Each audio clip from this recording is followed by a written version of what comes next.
यांनी तेवढ्याच झाला असता प्रश्न. आमदार अवताडे यांनी काल विजय होताच तुम्हाला एक सल्ला दिलेला आहे की आता तरी त्यांनी रिचेबल राहावं, काय सांगू शकाल?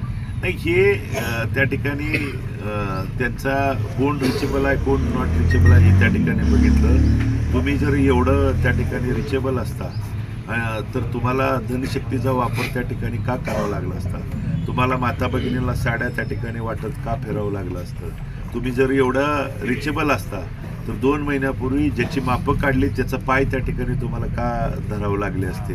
इथल्या तमाम मायबाप जनतेला त्या ठिकाणी माहीत आहे. मी लढलो, स्वाभिमानानं लढलो, ताटमानेनं लढलो, लोकशाही जिवंत ठेवण्यासाठी त्या ठिकाणी लढलो.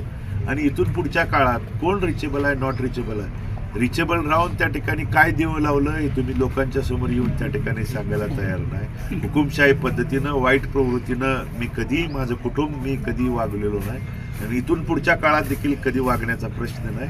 मी इथल्या गोरगरिबांच्यासाठी लढत आलोय. मी जरी त्या ठिकाणी पोटनिवडणुकीच्या नंतर विठ्ठल सहकारी साखर कारखान्याची त्यावेळी जबाबदारी होती, शेतकऱ्यांची बिलं, त्या दरम्यानच्या कामगारांच्या पगारी, या अडचणीच्या काळात मी मुंबईमधल्या अनेक मंत्र्यांचे आणि प्रमुख नेत्यांचे उंबरे झिजवत असताना मी जरी इथं उपस्थित नसलो तरी माझी पत्नी, माझ्या कुटुंबातला सदस्य त्या प्रतिकूल परिस्थितीत त्या ठिकाणी लढत राहिला, सुखदुःखात सहभागी होत राहिला. आम्ही कधीच कुटुंब, इथल्या मायबाप जनतेला कधीच बाजूला जाऊ दिलं नाही ना. इथल्या मायबाप जनतेने आम्हाला कधी त्या ठिकाणी वाऱ्यावरती सोडण्याचं काम केलं नाही. मी लढणार, माझ्या लोकांच्यासाठी लढणार. त्यामुळं कोणी आरोप करतंय, कोणत्या ठिकाणी प्रत्यारोप करतंय, अरे तुम्ही ज्या 3.5-4 वर्षात ज्यांच्या मताच्या आशीर्वादाच्या जोरावर त्या पदावरती बसला, तुम्ही त्यांचं होऊ शकला नाही, ते तुम्ही मायबाप जनतेचं त्या ठिकाणी काय होणार आहे? पैशाच्या जीवावर जरी तुम्ही त्या ठिकाणी निवडून आला असला तर तो येणाऱ्या काळात ज्यांनी मदत केली आहे आजपासूनच त्यांना पुढची 5 वर्ष भोगावी लागणार आहेत. हे त्यांनी त्या ठिकाणी मनाची तयारी करून ठेवावी, हे आजपासून त्यांना त्या ठिकाणी दिसून येईल. स्वर्गीय भारत नाना शरद पवार यांना दैवत मानत होते, सुशीलकुमार शिंदे यांनाही दैवत मानत होते. मात्र अनेक निवडणुकापासून पण चर्चा आहे की पंढरपूर शहर, मंगळवेढा शहर तालुक्यात मोहिते पाटील समर्थकांची संख्या खूप मोठी आहे. निवडणुकीच्या वेळेलाही तसंच म्हटलं गेलं. आता या निवडणुकीत आपण पाहिलंय की मोहिते पाटील अनिल सावंत यांच्या पाठीशी होते, तुतारीच्या प्रचारात होते. शरद पवार यांना मानणारा मतदारसंघ म्हणून ओळख असताना तुतारीला इतके अल्प मतं पडण्यामागचं कारण काय असं वाटतं? अल्पमतं पडण्याचं कारण म्हणजे इथल्या मायबाप जनतेने ओळखलं होतं कोण का उभं राहिलंय, कशासाठी त्या ठिकाणी उभं राहिलंय. मुळात तो प्रकारच चुकीचा होता. फक्त पायात पाय घालणं आणि अडचणी आणण्यासाठी केलेला तो जाणून बुजून प्रकार होता. आणि त्यामध्ये मला अतिशय त्या ठिकाणी सांगायलाही वाटतंय की अनेक नेते मंडळी त्यामध्ये सहभागी होते. का तर फक्त अडचणीत आणायचं. आणि काही लोकांनी जे त्या ठिकाणी मी सांगितलं की या 2 तालुक्यामध्ये काही उचल गँग, पाकिटमार गँग झाले होत्या, ज्यांनी आजपर्यंत तुमच्या माध्यमातून ऐकलं असेल एकाकडनं उचलली जाते, पण काही लोकांनी आणि काही नेत्यांनी दोन्हीकडून उचलण्याचं काम आणि प्रकार त्या ठिकाणी झाला होता. या लोकांनी ओळखलं होतं आणि म्हणून तरी पण अडचणीत आणण्यासाठी अनेक प्रकार केले.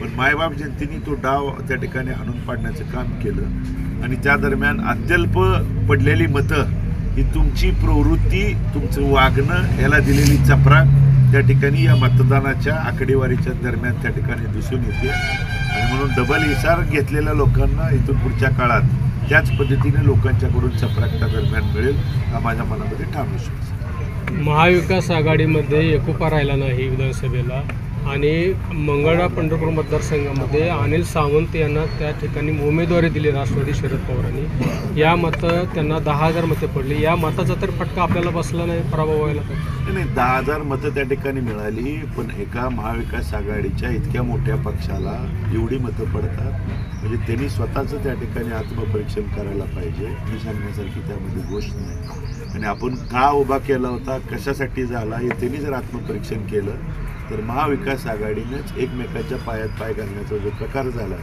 तो इथली सर्वसामान्य मायबाप जनता ना ह्या निवडणुकीत खपवून घेईल ना इथून पुढच्या काळात सुद्धा त्या ठिकाणी खपवून घेईल.